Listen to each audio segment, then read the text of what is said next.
প্রিয় বন্ধুরা, তোমাদের সকলকে স্বাগত জানাই Apurba Manna home tutor class HS চ্যানেলে। তো দেখো, এখানে তোমাদের আজ আমি এবিটে টেস্ট পেপার থেকে পরবর্তী পেজ এসি 37 নাম্বার পেজ, ঠিক আছে, এসি 37 নাম্বার পেজের যে ভূগোল বিষয়টি রয়েছে সেই ভূগোল বিষয়ের ক্লাস নিয়ে এলাম। ঠিক আছে, দেখো এখানে বলা রয়েছে প্রথম প্রশ্ন, অভিসারী পাত সীমানা অঞ্চলে গঠিত ভূমিরূপগুলির উৎপত্তি ব্যাখ্যা করো। প্রথম প্রশ্ন তোমাদের ছিল এবিটে টেস্ট পেপারের চতুর্থ সেমিস্টারের। দেখে নাও, অভিসারী পাত সীমানা বা কনভারশন প্লেট, যেটাকে ইংলিশে বলা হয়, অর্থাৎ কনভারশন প্লেট বাউন্ডারি আর কি, তা হলো এমন একটি অঞ্চল যেখানে দুটি টেকটনিক পাত পরস্পরের অভিমুখে অগ্রসর হয় এবং সংঘর্ষে লিপ্ত হয়। এই সংঘর্ষের ফলে পৃথিবীর অন্যতম প্রধান পাত এবং বৈচিত্র্যময় কিছু ভূমিরূপ সৃষ্টি হয়। পাতের প্রকৃতি মহাদেশীয় বা সামুদ্রিক যে কোনো একটা প্রকৃতি অনুযায়ী হতে পারে, ঠিক আছে। তো অনুযায়ী এই ভূমিরূপগুলোর গঠন প্রক্রিয়া নিচে আলোচনা করা হলো।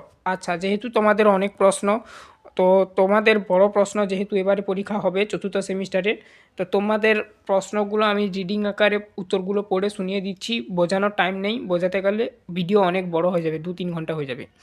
ভঙ্গিল পর্বত, ফোল্ডেড মাউন্টেন, প্রথম পয়েন্ট করবে, যখন দুটি মহাদেশীয় পাত পরস্পরের দিকে এগিয়ে আসে তখন তাদের মাঝখানে সঞ্চিত পলিরাশি প্রচণ্ড চাপে ভাঁজ খেয়ে উপরে উঠে যায়। মহাদেশীয় পাতগুলো ভারী না হওয়ায় কেউই নিচে প্রবেশ করে না, ফলে বিশাল আকারের ভঙ্গিল পর্বত সৃষ্টি হয়। উৎপত্তি ইউরেশীয় এবং ভারতীয় পাতের সংঘর্ষে, এভাবে হিমালয় পর্বতমালার সৃষ্টি হয়েছে। 2 নম্বর, সামুদ্রিক খাত, ঠিক আছে, ওশেনিক ট্রেঞ্চ বলা হয় যেটাকে। যখন একটি সামুদ্রিক পাত অন্য একটি পাতের অর্থাৎ মহাদেশীয় বা সামুদ্রিক এর সাথে সংঘর্ষে লিপ্ত হয় তখন ভারী পাতটি হালকা পাতের নিচে প্রবেশ করে, যেটাকে সাবডাকশন বলা হয় ইংলিশে। এই অবনমনজনিত অঞ্চলের গভীর খাতের সৃষ্টি হয়। উৎপত্তি প্রশান্ত মহাসাগরীয় পাত ও মারিয়ানা পাতের সংঘর্ষে বিশ্বের গভীরতম মারিয়ানা খাত তৈরি হয়েছে। 3 নম্বর, আগ্নেয়গিরি দ্বীপমালা, যেটাকে ইংলিশে বলা হয় ভলক্যানিস অ্যান্ড আইসল্যান্ড অ্যারিক্স। নিম্নজিত ভারী পাতটি ভূগর্ভে অ্যাস্ট্রোস্ফিয়ারে প্রবেশ করলে প্রচণ্ড তাপে গলে গিয়ে ম্যাগমা তৈরি করে। এই ম্যাগমাটি ফাটল দিয়ে উপরে উঠে এসে আগ্নেয়গিরি সৃষ্টি করে। মহাদেশীয় সামুদ্রিক সংঘর্ষ, এর ফলে উপকূলীয় অঞ্চলের আগ্নেয় পর্বত শ্রেণী যেমন আন্দিজ পর্বতমালা। তারপরে দেখো সামুদ্রিক সংঘর্ষ, সমুদ্রের তলদেশে অগ্নুৎপাতের ফলে দ্বীপের সারি বা দ্বীপচাপ, যেটাকে আইসল্যান্ড অ্যারিক বলা হয়, সেটি গঠিত হয়, যেমন জাপান ও ইন্দোনেশিয়ার দ্বীপসমূহ। 4 নাম্বার, মেটারোফিক শিলা ও ভূমিকম্প অঞ্চল, অভিসারী সীমানার প্রচণ্ড তাপ এর ফলে শিলার রূপান্তর ঘটে এবং প্রচুর পরিমাণে রূপান্তরিত শিলা অর্থাৎ মেটোগ্রাফিক রক সেটা সৃষ্টি হয়। এছাড়া পাতের ঘর্ষণের ফলে এই অঞ্চলগুলো অত্যন্ত ভূমিকম্পপ্রবণ হয়ে ওঠে। 2 নম্বর প্রশ্ন ছিল, এটাও 5 নম্বরের প্রশ্ন তোমাদের, ঠিক আছে, এটাও 5 নম্বরে লিখতে দিবে। দেখো কি বলা রয়েছে, বিশ্ব জলবায়ু পরিবর্তনের কারণগুলি উদাহরণ সহ আলোচনা করো। এটাই তোমাদের প্রশ্ন। বিশ্ব জলবায়ু পরিবর্তন বর্তমান সময়ে সবথেকে বড় পরিবেশগত সংকট। জলবায়ু পরিবর্তনের কারণগুলিকে মূলত 2টি প্রধান ভাগে ভাগ করা যায়, যেমন কি এ হচ্ছে মনুষ্য সৃষ্ট কারণ, এটাকে তোমরা এ বলে করতে পারো বা ক বলে করতে পারো, এবং বি বা খ প্রাকৃতিক কারণ। নিচের উদাহরণ সহ এগুলি আলোচনা করা হলো। যদি মানুষ সৃষ্ট কারণ এ দাও তাহলে এখানে এ দেবে, আর যদি 1 দাও এরকমই 1 দেবে। মানুষ সৃষ্ট কারণ অর্থাৎ যেটাকে বলা হয় ইংলিশে অ্যানথ্রোগ্রাফিক কজেস। তারপর দেখো এখানে কি বলবে, বিংশ শতাব্দীর মাঝামাঝি থেকে জলবায়ু পরিবর্তনের জন্য মানুষের কর্মকাণ্ডই প্রধানত দায়ী। জীবাশ্ম জ্বালানি ব্যবহার, যেমন কি কয়লা, খনিজ তেল এবং প্রাকৃতিক গ্যাস পোড়ানো, ফলে প্রচুর পরিমাণে কার্বন ডাইঅক্সাইড অর্থাৎ CO2 নির্গত হয়। উদাহরণ কি তাপবিদ্যুৎ কেন্দ্র থেকে এবং যানবাহনের ধোঁয়া থেকে, অর্থাৎ পেট্রোল ডিজেল পুড়ালে যে ব্যবহার করার ফলে যে সেই ধোঁয়াটা, সেটা গ্রিনহাউস গ্যাসের মাত্রা বাড়াচ্ছে। বনভূমির বিনাশ 2 নম্বর পয়েন্ট দেবে, এটা কিন্তু এই মানুষ সৃষ্ট কারণের অন্তর্গত। গাছপালা বায়ুমণ্ডল থেকে CO2 শোষণ করে, কিন্তু নগরায়ন, এই যে কৃষিকাজ, সেই কৃষিকাজের জন্য, কৃষি জমির জন্য আর কি, বন কেটে ফেলা, এই কার্বন শোষণের যে প্রক্রিয়া সেটা বাধাগ্রস্ত হচ্ছে, কেননা গাছ কেটে ফেলা হচ্ছে, সেটা তো আর গাছ তো আর শোষণ করতে পারছে না CO2টা, তার জন্য এরকমটা হচ্ছে। উদাহরণ কি, অ্যামাজনের রেইন ফরেস্টের বড় অংশ উজাড় হওয়ার ফলে আঞ্চলিক ও বিশ্ব জলবায়ুতে প্রভাব পড়েছে। কৃষিকাজ ও পশুপালন। পরবর্তী পয়েন্ট দেবে রাসায়নিক সার ব্যবহার এবং গবাদি পশুর বর্জ্য থেকে মিথেন CH4 যেটা সংকেত ও নাইট্রাস অক্সাইড N2O যেটা নির্গতিত হয়। উদাহরণস্বরূপ ধান ক্ষেত এবং গরুর খামার থেকে প্রচুর পরিমাণে মিথেন গ্যাস উৎপন্ন হয়, যা কার্বন ডাই অক্সাইডের চেয়েও বেশি শক্তিশালী গ্রিনহাউস গ্যাস। শিল্পায়ন, এই পয়েন্টের পরিপ্রেক্ষিতে কী লিখবে? রেফ্রিজারেটর, ঠিক আছে, এয়ার কন্ডিশনার এবং বিভিন্ন রাসায়নিক শিল্প থেকে এসি অর্থাৎ শিল্প থেকে আর কি CFC অর্থাৎ কি না ক্লোরোফ্লুরোকার্বন ও অন্যান্য যে ক্ষতিকারক গ্যাস সেগুলো নির্গত হয়। দ্বিতীয় নম্বর কারণ দেবে প্রাকৃতিক কারণ। এবার প্রাকৃতিক কারণের অন্তর্গত এরকমই তোমাকে সাব পয়েন্টগুলো লিখতে হবে। মানুষের হস্তক্ষেপ ছাড়া প্রকৃতিতে কিছুই পরিবর্তনের কারণে জলবায়ু প্রভাবিত হয়। কী লিখবে? ফার্স্ট তোমাকে একটু লিখতে হবে প্রাকৃতিক কারণ সম্পর্কে। মানুষের হস্তক্ষেপ ছাড়া প্রকৃতিতে কিছু পরিবর্তনের কারণে জলবায়ু প্রভাবিত হয়, মানে যেগুলোকে প্রাকৃতিক কারণ বলা হয় আর কি, সেগুলো আলোচনা করা হবে। তবে এর প্রভাব তুলনামূলক ধীর, অর্থাৎ মানুষ যেখানে হাত লাগায় সেটা অত্যন্ত তাড়াতাড়ি হয়, মানে অত্যন্ত দ্রুতশীল হয় আর কি, এবং এটা হচ্ছে ধীরভাবে হয়। দেখো, যেহেতু এটা আপনা আপনি হচ্ছে প্রকৃতির মধ্যেই প্রাকৃতিক কারণে। সৌরবিকিরণের পরিবর্তন, প্রথম পয়েন্ট দেবে সূর্যের তাপীয় শক্তির হ্রাস বৃদ্ধি পৃথিবীর তাপমাত্রাকে প্রভাবিত করতে পারে। আগ্নেয়গিরির অগ্নুৎপাতের ফলে বায়ুমণ্ডলে প্রচুর পরিমাণে ছাই এবং সালফার ডাইঅক্সাইড ছড়িয়ে পড়ে, যা সাময়িকভাবে সূর্যের আলোরকে বাধা করে এবং তাপমাত্রা কমিয়ে দেয়। উদাহরণ 1919 সালে ফিলিপাইনে মাউন্ট পিন্টুবো আগ্নেয়গিরির অগ্নুৎপাতের পর পৃথিবীর গড় তাপমাত্রা কিছুটা কমে গিয়েছিল। পৃথিবীর কক্ষপথের পরিবর্তন, দীর্ঘ সময় ধরে পৃথিবীর কক্ষপথ অক্ষের সামান্য পরিবর্তনের ফলে তুষার যুগ বা উষ্ণ তুষার যুগের সৃষ্টি হয়েছে।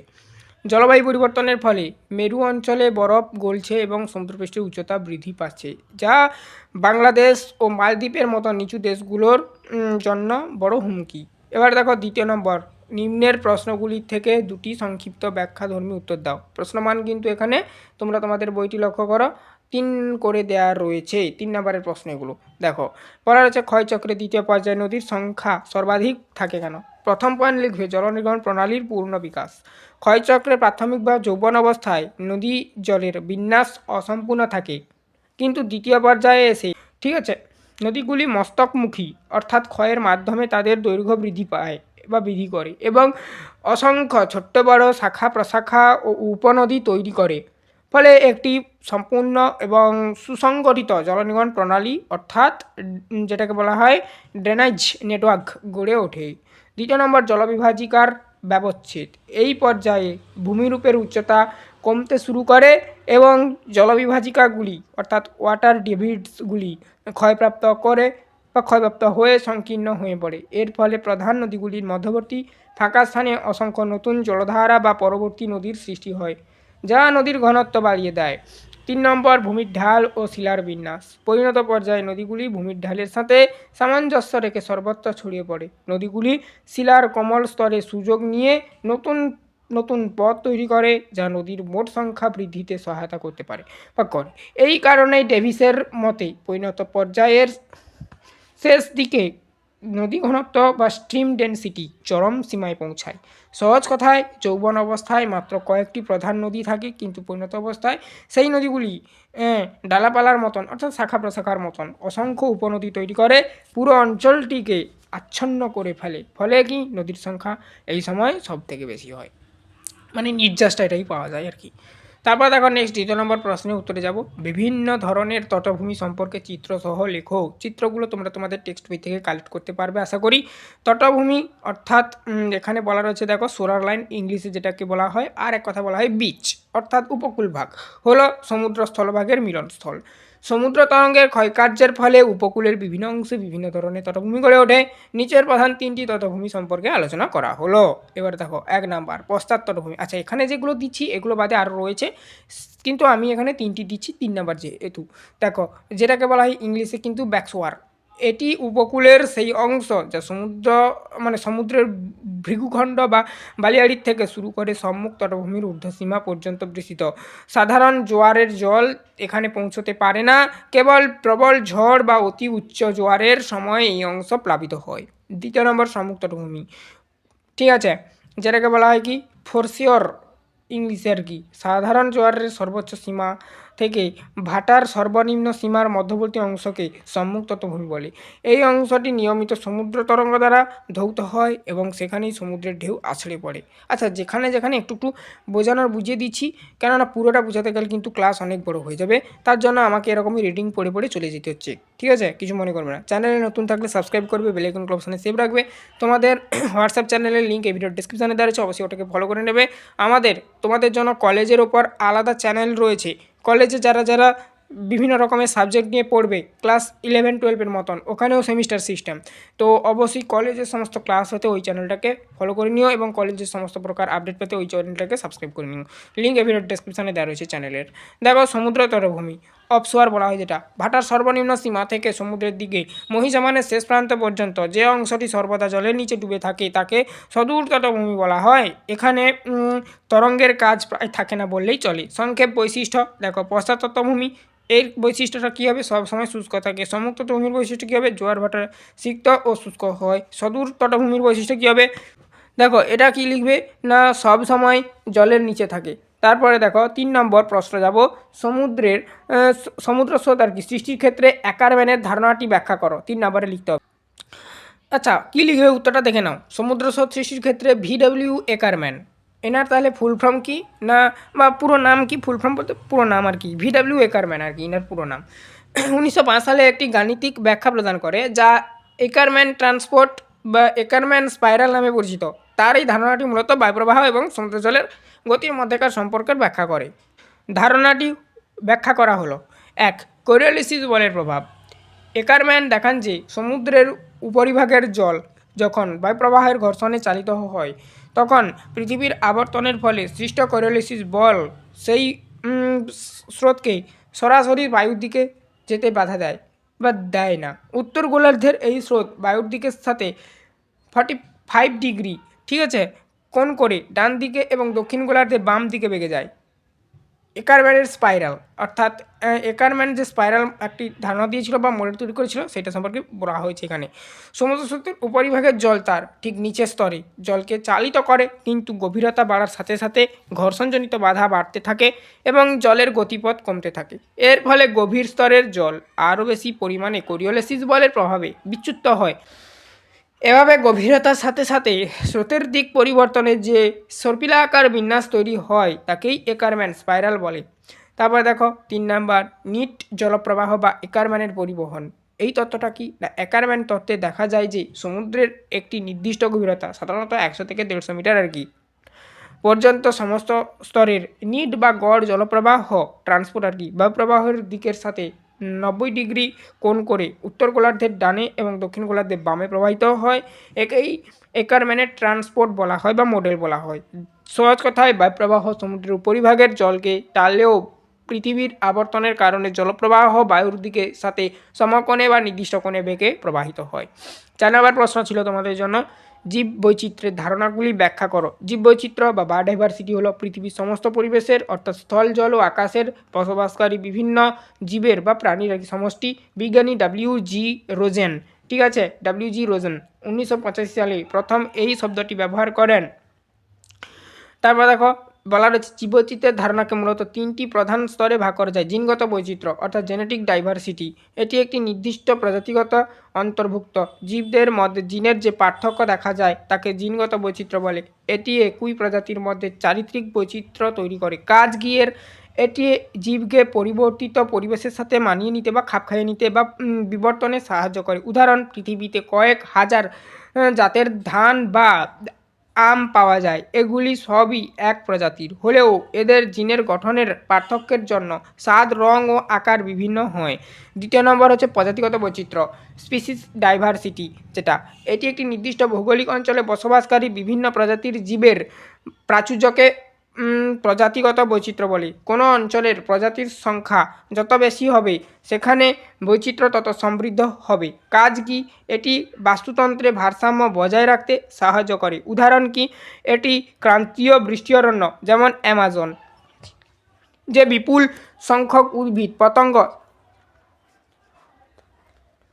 ও বন্যপ্রাণী, মানে উদ্ভিদ, পতঙ্গ ও বন্যপ্রাণী আর কি প্রজাতি দেখা যায়। মরুভূমি অঞ্চলে তার চেয়ে অনেক কম প্রজাতির জীব থাকে। 3 নাম্বার বাস্তুতান্ত্রিক বৈচিত্র্য অর্থাৎ ইকোসিস্টেম ডাইভার্সিটি।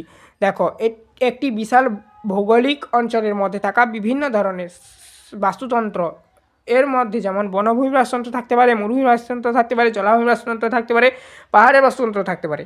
এই সমষ্টিকে বাস্তুতান্ত্রিক বৈচিত্র্য বলে। হুইটেকার, ঠিক আছে, এই বৈচিত্র্যকে 3টি ভাগে ভাগ করেছেন। হুইটেকার কিন্তু 3 ভাগে ভাগ করেছেন। কি কি? আলফা বৈচিত্র্য, এটি একটি নির্দিষ্ট বাসভূমির মধ্যে থাকা বৈচিত্র্য। বিটা বৈচিত্র্য, এটি কি না, এটি দুটি ভিন্ন বাসভূমি বা পরিবেশের মধ্যবর্তী বৈচিত্র্যটা। গামা বৈচিত্র্যটা কি না, একটি বড় ভৌগোলিক অঞ্চল বা সামগ্রিক ভূখণ্ডের বৈচিত্র্য। সারসংক্ষেপ কী দাঁড়ালো তাহলে এই প্রশ্নটার নির্যাস দেখো। জীবচিত্র হলো প্রাণের এক বিশাল ভাণ্ডার যা খাদ্য শৃঙ্খল বজায় রাখে, জলবায়ু নিয়ন্ত্রণ করে এবং মানুষের জীবন ধারণের জন্য প্রয়োজনীয় উপাদান যেমন কি ঔষধ, অক্সিজেন, খাদ্য সরবরাহ করে। এবারে আসছি আমরা 3-এর দাগে, যে সমস্ত প্রশ্নগুলো দেওয়া রয়েছে তার উত্তরগুলো দেখে নেব তাড়াতাড়ি। দেখো, যে কোনো দুটি প্রশ্নের উত্তর দিতে বলেছে এখানে। সমুদ্রবক্ষের বিস্তৃতি, যেটাকে ইংলিশে বলা হয় সি ফ্লোর স্প্রেডিং, কাকে বলে মূলত? দেখো প্রমাণ, এই যে দেখো প্রমাণের ক্ষেত্রে আর কি সমুদ্রতলে জমা হওয়া পলি স্তরের ভূমিকা অত্যন্ত গুরুত্বপূর্ণ। একে মূলত দুটি দৃষ্টিকোণ থেকে ব্যাখ্যা করা যায়। এক হচ্ছে পলল স্তরের গভীরতা। সমুদ্র স্তরের বিস্তৃতি তত্ত্ব অনুযায়ী মধ্য সামুদ্রিক শৈলশিরা থেকে দূরত্ব বাড়লে সমুদ্র তলদেশে বয়স বাড়তে থাকে। দেখা গেছে যে শৈলশিরার কাছে পল্লল বা পলির স্তর অত্যন্ত পাতলা বা নেই বললেই চলে, কিন্তু শৈলশিরার থেকে যত মহাদেশের দিকে যাওয়া যায় পলির স্তরের পুরুত্ব বা গভীরতা তত বৃদ্ধি পায়। এটি প্রমাণ করে যে শৈলশিরা থেকে দূরে অবস্থিত ভূখণ্ডটি অনেক প্রাচীন এবং সেখানে দীর্ঘ সময় ধরে পলি সঞ্চারিত হওয়ার সুযোগ পেয়েছে। 2 নম্বর পয়েন্ট দেবে পলল স্তরের বয়স। সমুদ্র তলদেশ থেকে সংগৃহীত পলির নমুনা পরীক্ষা করে দেখা গেছে যে শৈলশিরার নিকটবর্তী পলির বয়স অনেক কম এবং শৈলশিরা থেকে দূরবর্তী অঞ্চলে পলির বয়স অনেক বেশি। এটি নিশ্চিত করে যে সমুদ্র বক্ষে শৈলশিরা অঞ্চলে নতুনভাবে সৃষ্টি হয়েছে এবং ধীরে ধীরে দুই পাশে সরে যাচ্ছে। সহজ কথায় শৈলশিরার কাছে সমুদ্রতল নতুন বলে, যেখানে পলি জমার সময় পায়নি, কিন্তু দূরে সমুদ্রতল পুরনো বলে সেখানে পলির স্তর অনেক পুরু, মানে জমার সময়টা পেয়েছে। পরবর্তী প্রশ্ন দেখব ইনসেলবার্জ কাকে বলে। এই প্রশ্নটার উত্তর কি লিখবে দেখো। তো দেখো এবারে আমরা 2 নম্বর প্রশ্ন দেখব ইনসেলবার্জ কাকে বলে। এখানে দেখো মরুভূমি ও মরুপ্রায় অঞ্চলে বায়ুর ক্ষয়কার্যের ফলে গঠিত একটি বিশেষ ভূমিরূপ হলো ইনসেলবার্জ। এটি একটি জার্মান শব্দ যার অর্থ হলো দ্বীপের মতন পর্বত, অর্থাৎ আইসল্যান্ড মাউন্টেন ইংলিশে যেটা বলা হয়। নিচের এর সংজ্ঞা ও বৈশিষ্ট্য এবারে আলোচনা করেছি। দেখো, বিশাল মরুভূমি অঞ্চলে বায়ুর দীর্ঘস্থায়ী ক্ষয়কার্যের ফলে কোমল শিলাসমূহ অপসারিত হয়ে যায়, কিন্তু কঠিন শিলা দ্বারা গঠিত অনুচ্চ টিলা বা পাহাড়গুলির ক্ষয় প্রতিরোধ করে যখন মরুভূমি সমতল ভূমির ওপর খাড়াভাবে দাঁড়িয়ে থাকে তখন তাদের ইনসেলবার্জ বলা হয়। বৈশিষ্ট্য, আকৃতি, এগুলি দেখতে অনেকটা গম্বুজের মতন বা টেবিলের মতন হয়। এর উপরিভাগ মসৃণ বা গোলাকার হতে পারে। শিলার গঠন, এগুলি সাধারণত গ্রানাইট, নিস বা কঠিন আগ্নেয় শিলা দ্বারা গঠিত হয়। উচ্চতা, এদের উচ্চতা 30 মিটার থেকে 300 মিটার পর্যন্ত হয়ে থাকে। মসৃণতা, বায়ুর অবঘর্ষ ক্ষয়ের ফলে ইনসেলবার্জ এর গা খুব মসৃণ হয়। এটা তোমরা ক্লাস 10-এর টপিকে পেয়ে যাবে ভূগোল বিষয়ে প্রথম অধ্যায়ে। উদাহরণ, দক্ষিণ আফ্রিকার কালাহারি মরুভূমি এবং অস্ট্রেলিয়ার সমভূমি অঞ্চলে প্রচুর ইনসেলবার্জ দেখা যায়। অস্ট্রেলিয়ার আওয়ার্স রগ হলো বিশ্বের অন্যতম বিখ্যাত একটি ইনসেলবার্জ। ঠিক আছে, সহজভাবে মনে রাখতে পারার উপায় এখানে আমি তোমাদেরকে বলেছি। মরুভূমির মাঝে দ্বীপের মতন মাথা উঁচু করে দাঁড়িয়ে থাকা ছোট পাহাড়ি হলো ইনসেলবার্জ। এক কথা এটা বলতে পারো। পরবর্তী প্রশ্ন দেখব নিকবিন্দু কাকে বলে। 3 নম্বর প্রশ্ন দেখে নাও। নদীর পুনর্জীবন লাভ বা পুনর্ভবন বা পুনরুত্থান যেটাকে বলা হয়, ঠিক আছে, এর ফলে নদীর গতিপথে পুনরায় মৃদু ঢাল এবং নতুন খাড়া ঢালের যে সংযোগ, সেই সংযোগে যে বিন্দু তৈরি হয় তাকে নিকবিন্দু বলে। এই বিন্দুতে নদীর ঢালে হঠাৎ পরিবর্তন ঘটে। তারপরে দেখো উৎপত্তি ভূ-আলোড়নের ফলে ভূমিভাগের উত্থান ঘটলে বা সমুদ্র পৃষ্ঠের অবনমনের ফলে নদীর ক্ষয় করার ক্ষমতা আবার বেড়ে যায়। নদী তখন তার পুরো উপত্যকাকে আরও গভীরভাবে কাটতে শুরু করে। এই নতুন গভীর উপত্যকাটি যে বিন্দুতে এসে পুরনো উপত্যকার সাথে মেলে, সেখানেই নিকবিন্দু সৃষ্টি হয়। জলপ্রপাতের গঠন: ঢালের আকস্মিক পরিবর্তনের ফলে এই বিন্দুতে নদীর ওপরের থেকে নিচে ঝাঁপিয়ে পড়ে, যার ফলে প্রায়শই জলপ্রপাত সৃষ্টি হয়। পশ্চাৎসরণ: নদী ক্রমাগত ক্ষয়কার্য চালিয়ে যাওয়ার ফলে নিকবিন্দুটি সময়ের সাথে সাথে উৎসের দিকে বা নদীর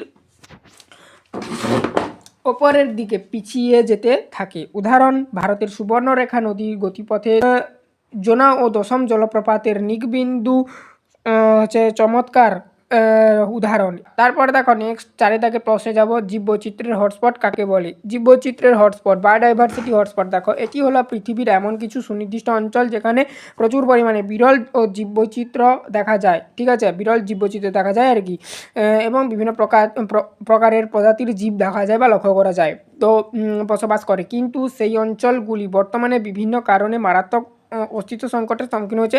1988 সালে ব্রিটিশ পরিবেশবিদ নোরম্যান মেয়ার্স প্রথম এই ধারণাটি প্রবর্তন করেন। তো এখানে দেখো তোমাদের 3 নম্বরের উপযোগী লিখে দেওয়া হলো। হটস্পট ঘোষণার শর্তাবলী, ক্রাইটেরিয়া কী রয়েছে? 1 নম্বর, দেখো এটি একটি অঞ্চলকে হটস্পট হিসাবে তখনই চিহ্নিত করতে পারবো বা চিহ্নিত হতে গেলে মূলত 2টি প্রধান শর্ত পূরণ করতে হবে সেই অঞ্চলটাকে আর কি, বা সেই অঞ্চলে যদি মূলত এই দুটো প্রধান শর্ত থাকে তখনই আমরা হটস্পট বলবো সেই অঞ্চলটাকে। কী না? বিপুল সংখ্যক এন্ডেমিক প্রজাতি। এই অঞ্চলে অত্যন্ত 1500 অর্থাৎ 1500, ঠিক আছে, টি এমন প্রজাতি সংবাহী উদ্ভিদ বা ভ্যাসকুলার প্ল্যানেট সেটা থাকতে হবে যা পৃথিবীর অন্য কোথাও পাওয়া যাবে না, সেটা হচ্ছে এন্ডেমিক। অস্তিত্ব সংকট: অঞ্চলটি অঞ্চলটি যদি স্বাভাবিক উদ্ভিদ সেই উদ্ভিদের অত্যন্ত 70% ইতিমধ্যেই ধ্বংস হয়ে গেছে এমন হতে হবে, সেই অঞ্চলটা যেন হয় এমনটা, এটি অত্যন্ত বিপন্ন তখন বলে গণ্য হবে। গুরুত্ব: এই অঞ্চলগুলি পৃথিবীর মোট ভূখণ্ডের মাত্র 2-3% জায়গা দখল করে থাকে। এখানে বিশ্বের প্রায় 50% উদ্ভিদ প্রজাতি এবং 42% মেরুদণ্ডী প্রাণী বসবাস করে। তাই জীববৈচিত্র্য সংরক্ষণের জন্য এই অঞ্চলগুলোকে অগ্রাধিকার দেওয়া হয়। ভারতের হটস্পট সমূহ দেখে নাও। পৃথিবীর বর্তমানে মোট 36টি স্বীকৃত হটস্পট রয়েছে, যার মধ্যে 4টি ভারতে অবস্থিত। কী কী? পূর্ব হিমালয়, ইন্দো বর্মা অঞ্চলের অংশ, পশ্চিম ঘাট পর্বতমালা ও শ্রীলঙ্কা, ইন্দো বর্মা অঞ্চল উত্তর পূর্ব ভারত নিয়ে গঠিত, সুন্দরল্যান্ড, আন্দামান নিকোবর দ্বীপপুঞ্জ নিয়ে গঠিত। ঠিক আছে, তারপরে দেখো পার্ট বিতে যাব। পার্ট বির প্রশ্ন এবং তার উত্তরগুলো দেখব। নিচের প্রশ্নগুলির যে কোনো 2টি সংক্ষিপ্ত উত্তর দাও। ব্যাখ্যাধর্মী উত্তর দিতে বলেছে। দেখো, জনসংখ্যা নিয়ন্ত্রণে ম্যালথামাসের প্রতিরোধক ব্যবস্থা এবং ইতিবাচক ব্যবস্থার মধ্যে পার্থক্য লেখো। আচ্ছা, একটা কথা বলি, তোমাদের ক্লাসটা অনেকটা বড় হয়ে যাচ্ছে, আমি আর উত্তরগুলো এরকমই পড়ে পড়ে শোনাচ্ছি না, জাস্ট আমি এরকমই স্ক্রল করে করে দেখিয়ে দিচ্ছি, তোমরা খাতাতে লিখে নাও। তারপর দেখো, ম্যালথামাসের মতে জনসংখ্যার বৃদ্ধি পায় জ্যামিতিক হারে, এবারে সেটা লেখা রয়েছে। এবার পয়েন্টগুলো এখান থেকে আরম্ভ হয়েছে। প্রতিরোধক ব্যবস্থা, ঠিক আছে, প্রিভেন্টিভ চেকস যেটাকে ইংলিশে বলা হয়। 2 নম্বর পয়েন্ট, ব্রাহ্মর্য ও কৌমার্য পালন। তারপরে দেখো 7 পয়েন্ট দেবে, নৈতিক সংযম। তারপরে ইতিবাচক ব্যবস্থা, পজিটিভ চেকস দেখো নাও। প্রাকৃতিক দুর্যোগ, যুদ্ধ বিগ্রহ, ম্যালথামাসের পর্যবেক্ষণ সবশেষে লিখবে তোমরা। 2 দাগে দেখো, এবারে আসছি জনাকীর্ণতার বৈশিষ্ট্যগুলি আলোচনা করো। জনাকীর্ণতা বা জনাকীর্ণ স্বল্পতা দেখে নাও। এখানে দেখো তোমাদের প্রশ্নগুলো বোঝানো ছিল, কিন্তু যেহেতু তোমাদের এবিটিএ সলভ করাচ্ছি তার জন্য আমি এখানে উত্তরগুলোর অত পড়ে পড়ে ডিটেলস বলছি না, ভিডিও অনেক বড় হয়ে যাবে। ঠিক আছে, তার জন্য আমি জাস্ট উত্তরগুলো দেখেছি, তোমরা খাতাতে লিখে নাও, কারণ অত বড় ভিডিও তোমরা দেখতে চাও না। 3 দাগের প্রশ্নে চলে যাচ্ছি। কোনো দেশের অর্থনৈতিক উন্নয়নের সূচকগুলি সংক্ষেপে ব্যাখ্যা করো। দেখে নাও এখানে অর্থনৈতিক উন্নয়নের প্রধান সূচক মাথাপিছু আয়, পার ক্যাপিটা ইনকাম যেটাকে বলা হয়, মানব উন্নয়ন সূচক HDI, হিউম্যান ডেভেলপমেন্ট ইন্ডেক্স যেটা, শিক্ষা এডুকেশান দেখে নাও, দরিদ্রতার হার, শিল্প উন্নয়ন, কর্মসংস্থান।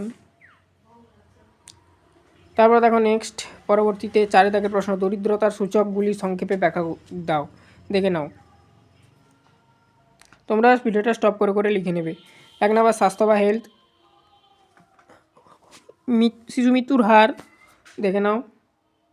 তারপরে শিক্ষায় ক্ষেত্র লাগবে, তারপর উপস্থিতি অর্থাৎ স্কুল অ্যাটেন্ডেন্স যেটা, তারপর জীবনযাত্রার মান, তারপরে হচ্ছে উপ উন্নয়ন সূচক বা উপসূচক বলা হয় এটাকে, এই সম্পর্কে লিখতে হবে। বিশুদ্ধ পানীয় জল, তারপর হচ্ছে বিদ্যুৎ, সম্পদ, বাসস্থান। হ্যাঁ, মনে রাখার ভালো একটা পদ্ধতি তোমাদেরকে দিয়েছি এখানে, দেখে নাও। 5 দাগে দেখো, এবারে বলা হচ্ছে যে কোনো দুটি প্রশ্ন উত্তর দাও। অভিবাসন কাকে বলে দেখে নাও, বা মাইগ্রেশন যেটাকে ইংলিশে বলা হয়। অভিবাসনের মূল ভিত্তি, বহির্গমন, এই সম্পর্কে লিখতে হবে। কেন মানুষ অভিবাসন করে তার সম্পর্কে লিখতে হবে তোমাদেরকে। এটা একটা পয়েন্ট 2 নম্বরে দিয়ে দিয়েছি, মানে 2 নম্বর পয়েন্টে দিয়ে দিয়েছি। অভিবাসনের প্রকারভেদ 3 নম্বর পয়েন্টে ঢুকিয়ে দিয়েছি। আন্তর্জাতিক অভিবাসন। তারপরে দেখো জনসংখ্যা লভ্যাংশ কাকে বলে। জনসংখ্যা লভ্যাংশ কাকে বলে?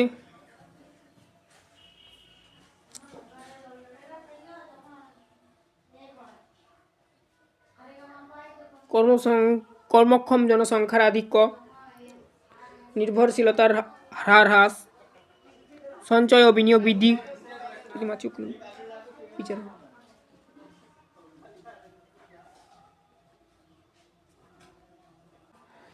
সঞ্চয় বিনিয়োগ বৃদ্ধিটা দেখে নাও। সুযোগ, জানালা, উইন্ডো অফ অপরচুনিটি, সুযোগের জানালা, এটাকে এরকমই নাম দিয়েছি, এর ব্যাখ্যাটা দেখে নাও। 3 নম্বর দেখো লিঙ্গভিত্তিক অসামঞ্জস্য সূচক কাকে বলে, প্রশ্নটার উত্তরটা দেখে নাও। দেখো এমনিতে ভিডিওটা বড় হয়ে যাচ্ছে, তার জন্য টেনে দিচ্ছি, কিছু মনে করবে না। তোমরা স্টপ করে করে লিখে নেবে গুছিয়ে, কেননা তোমাদের তো মেন উত্তর চাই না। এবারে বোঝাতে গেলে কিন্তু অনেকটা দেরি হয়ে যাবে, আর হাতে সময় নেই। জানুয়ারি মাসের আজ 1 তারিখ হয়ে গেল। লিঙ্গ বৈষম্য পরিমাপের জন্য মূল 3টি প্রধান ক্ষেত্র এবারে দেখে নাও, বা মাত্রাতার ওপর ভিত্তি করে তথ্য সংগ্রহ করা হয়। প্রজনন স্বাস্থ্য, কৈশোর প্রজনন হার, ঠিক আছে, ক্ষমতায়ন। তারপরে দেখো নেক্সট শ্রম বাজার। তারপরে দেখো এই সূচকটি সরকারকে বুঝতে সাহায্য করে যে কোনো ক্ষেত্রে নারী তুলনায় পিছিয়ে আছে। তারপরে দেখো নেক্সট যা যা রয়েছে তোমরা দেখে নাও। অন্তর্ভুক্তিমূলক উন্নয়ন কাকে বলে, এই প্রশ্নটার উত্তরটা দেখে নাও।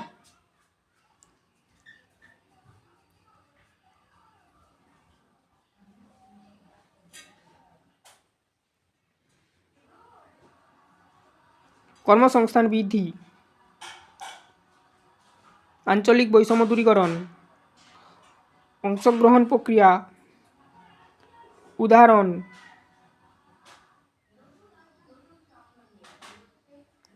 এবারে পার্ট সি যাচ্ছি। নিম্নলিখিত প্রশ্নগুলি যে কোনো দুটি সংক্ষিপ্ত ব্যাখ্যা ধর্মের উত্তর দিতে বলেছে। ব্যাখ্যা ধর্মী হবে, এখানে দেখো একটু সংশোধন করে নেবে, ময় হস্যইকার হবে, ঠিক আছে। ধর্মী উত্তর, ব্যাখ্যা ধর্মী উত্তর দেখে নাও।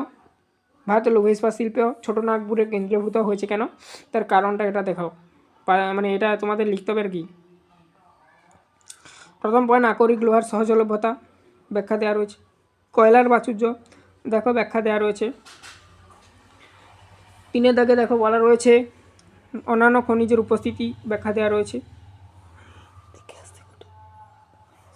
জলসম্পদের সুবিধা, ব্যাখ্যা দেওয়া রয়েছে। উন্নত পরিবহন ব্যবস্থা, ব্যাখ্যা দেওয়া রয়েছে। স্বাস্থ্যদক্ষ শ্রমিক, ব্যাখ্যা দেওয়া রয়েছে। বন্দরের নৈকট্য, ব্যাখ্যা দেওয়া রয়েছে। 2 নম্বর প্রশ্ন, ভারতের তথ্য প্রযুক্তি শিল্পের উন্নতির কারণগুলি আলোচনা করো, দেখে নাও।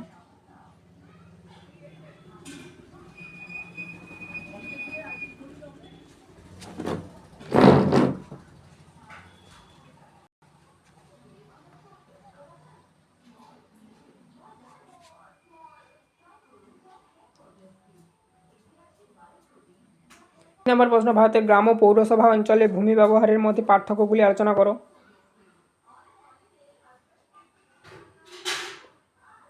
এই নোটসটা আমাদের হোয়াটসঅ্যাপ চ্যানেলে ছাড়া রয়েছে, ওখান থেকে তোমরা সংগ্রহ করে নিতে পারো। হোয়াটসঅ্যাপ চ্যানেলের লিঙ্ক এই ভিডিওর ডিসক্রিপশানে দেওয়া রয়েছে।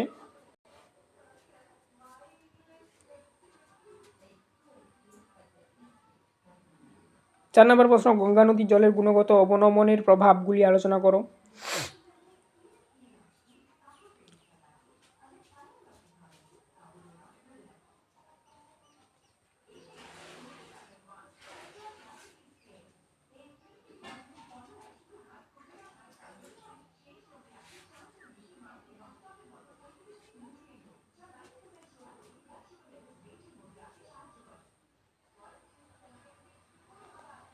পূর্ব ভারতে দুটি প্রধান পেট্রো রসায়ন শিল্পকেন্দ্রের নাম লিখতে বলেছিল, দেখে নাও।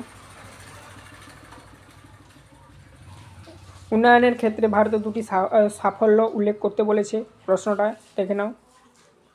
মহাকাশ গবেষণায় অভাবনীয় সাফল্য, ইসরোর ভূমিকা। চন্দ্রযান-3টা যেটা আমরা সফল হয়েছি 2023 সালে। তারপরে আরও রয়েছে ডিজিটাল বিপ্লব বা আর্থিক অন্তর্ভুক্তির ক্ষেত্রে কলকাতা অঞ্চলে বায়ুর গুণগত মাত্রা উন্নতির জন্য দুটি উপায় উল্লেখ করতে বলেছিল, দেখে নাও।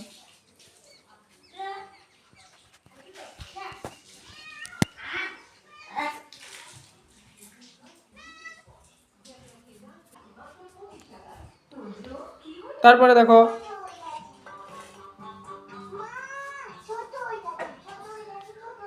4 নম্বর প্রশ্ন, সুন্দরবন অঞ্চলে বন্যপ্রাণী সুরক্ষার জন্য গৃহীত দুটি ব্যবস্থা উল্লেখ করতে বলেছে।